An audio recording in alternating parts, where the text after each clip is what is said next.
bahwa perjalanannya itu bukan lagi tentang rasa. Kalau bicara tentang rasa, maka pasti nggak pakai insya Allah lagi, Bu. Akan alami kebosanan.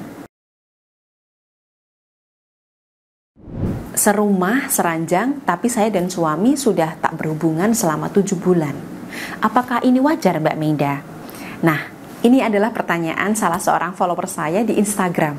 Menurut saya, ini penting untuk saya bahas secara lengkap dan terbuka di sini, sehingga ibu-ibu yang lain juga bisa mendapatkan wawasan yang tepat. Jadi, tiap rumah tangga memiliki kebutuhan berhubungan masing-masing. Ada suami yang alami impoten, tapi istri tetap menerima keadaan suami. Mereka masih intim dan hangat dengan cara nonton bioskop bareng, jalan-jalan bersama anak, honeymoon entah yang keberapa kali tanpa harus penetrasi dan merasa ribet dengan patokan harus hubungan intim berapa kali. Ada yang istrinya hamil dan ini membuat sang suami bergairah. Ada yang istrinya hamil dan membuat istri alami rasa sakit tiap kali penetrasi. Lalu akhirnya suami tak tega melanjutkan. Ada pasutri yang berhubungan hampir setiap hari, 3 kali seminggu. Tapi ada yang nyaman melakukannya 2 kali dalam sebulan, atau setahun bisa dihitung pakai jari. Dan rumah tangga mereka baik-baik saja, tak ada masalah, apalagi orang ketiga. Namun jika salah satu suami atau istri merasa terganggu karena kurangnya aktivitas seksual, maka suami istri perlu bicara secara terbuka. Ada banyak faktor yang mempengaruhi kurangnya frekuensi berhubungan, seperti masalah kesehatan, kondisi emosional, tekanan dan stres yang disebabkan pekerjaan hingga kehadiran orang ketiga. Jika pasutri kesulitan menyelesaikan masalah ranjang mereka, maka bisa mempertimbangkan untuk mencari bantuan konselor terkait cara meningkatkan keintiman ini. Nah, pertanyaan saya untuk ibu-ibu yang nonton video ini adalah, apakah tidak berhubungan intim sama sekali selama ini adalah keputusan Anda dan suami? Apakah Anda dan suami bahagia menjalani hal tersebut? Jika jawabannya iya, lanjutkan hidup kalian tanpa harus membandingkan dengan kebiasaan hubungan intim pasangan lain. Karena sejatinya tak ada standar frekuensi berapa kali pasutri harus berhubungan. Tapi seperti yang sudah saya sebutkan tadi, bahwa kita sebagai istri merasa tidak wajar, tidak disentuh suami dalam jangka waktu tertentu adalah hal hina buat saya. Saya merasa curiga jika suami ada kelainan atau simpanan. Nah, untuk atasi hal ini, ibu bisa coba 3 langkah cantik ini untuk membantu membakar gairah suami. Hal pertama, memperbaiki ikatan emosional ibu dan suami. Saya meyakini bahwa mudahnya syahwat kita bangkit saat dekat dengan pasangan itu berkaitan erat dengan keseharian kita bersama pasangan.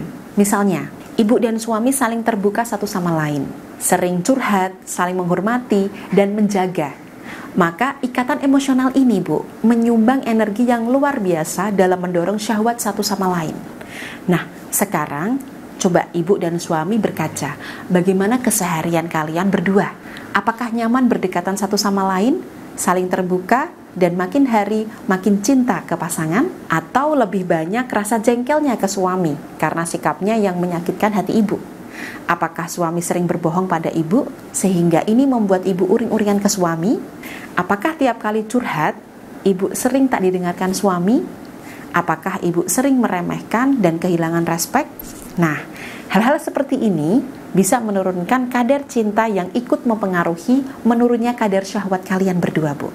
Maka langkah cantik pertama yang wajib dilakukan adalah memperbaiki ikatan emosional satu sama lain. Tumbuhkan kembali perhatian, kepedulian, rasa sayang, dan rasa hormat. Hal kedua, ciptakan variasi suasana. Suami sepertinya bosan sama saya, Mbak. Dia pernah bilang, makan pecel lele tiap hari tentu bikin jenuh. Nah, ini adalah pemikiran yang tidak tepat ya, Bu. Karena ketika seseorang telah berkomitmen dalam pernikahan, maka dia harus sadar bahwa perjalanannya itu bukan lagi tentang rasa. Kalau bicara tentang rasa, maka pasti nggak pakai insya Allah lagi, Bu. Akan alami kebosanan. Setelah menikah, kita harus berkomitmen pada kesetiaan dan melayani penuh pasangan kita secara tulus. Dan sebenarnya, Bu, kita tidak bosan dengan orangnya. Kita bosan dengan suasananya. Karena pasca menikah, banyak pasangan yang sibuk meraih pencapaian tertentu. Mereka sibuk mengurus anak, mencapai target kerja, memenuhi kebutuhan keluarga, dan sebagainya. Kesibukan monoton ini membuat kita bosan dengan hidup kita. Jadi, rutinitas yang membuat kita jenuh, Bu. Bukan sosok yang ada di samping kita yang membosankan. Maka, Ibu bisa ikhtiar dengan cara membuat variasi suasana. Apapun itu, lakukan aktivitas yang berbeda dari biasanya dengan suami. Tidak perlu ribet ya, Bu. Saya contohkan satu hal yang sederhana, yakni mengubah jadwal aktivitas tertentu. Misalnya, Ibu dan keluarga terbiasa sarapan tepat waktu pukul 6 pagi. Sekarang, coba mundur sedikit sarapannya jadi pukul 7 pagi. Ini sudah mengubah kebiasaan, suasana jadi berbeda, energi sarapannya pun akan berbeda. Nah, hal ketiga, kembali menata penampilan. Kita tidak boleh munafik, Bu, bahwa kemolekan tubuh sangat mempengaruhi syahwat suami. Mereka ini makhluk visual, sehingga memang butuh dipuaskan secara mata.